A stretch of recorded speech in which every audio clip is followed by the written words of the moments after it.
Rupali ठोंबरेंनी share केलेला screenshot खोटा, जितेंद्र आव्हाडांची पोलिसात तक्रार, ठोंबरेंच्या विरोधात गुन्हा दाखल. सरपंच हत्या प्रकरणात सापडलेल्या मोबाईलमधून कोणत्या बड्या नेत्याला फोन, तत्काळ नाव जाहीर करा, सामाजिक कार्यकर्ते अंजली दमानिया यांची मागणी. पुण्यात शिक्षकी पेशाला काळीमा फासणारी घटना. 27 वर्षीय महिला शिक्षिकेनं 10वीत शिकणाऱ्या विद्यार्थ्यावर केला लैंगिक अत्याचार, महिला शिक्षिकेला पोलिसांकडून अटक. मुंबईसह पुण्यात सीएनजीच्या दरात वाढ, 2 महिन्यांमध्ये तिसऱ्यांदा दरवाढ, टॅक्सी रिक्षाचं भाडं वाढण्याची शक्यता. काश्मीरमध्ये हिमवृष्टीनं जनजीवन विस्कळीत, रस्ते विमान वाहतूक ठप्प, जम्मू श्रीनगर महामार्गावर 2000 लोक अडकले.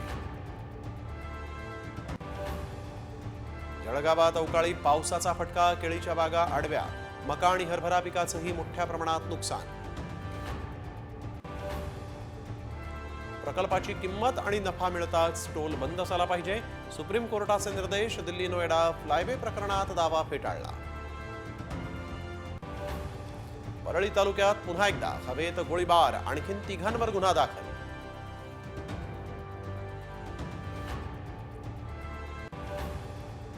धाराशिवच्या मेसाई गावचे सरपंच आणि ग्रामस्थ शोले स्टाईल आंदोलन करून हल्लेखोरांचा छडा लावण्यासाठी आग्रही, पोलिसांच्या भूमिकेवर प्रश्नचिन्ह. इंद्रायणी नदी पुन्हा फेसाळली, नदीपात्रात मैला मिश्रित सांडपाण्यानं प्रदूषण, वारकऱ्यांचं आरोग्य धोक्यात.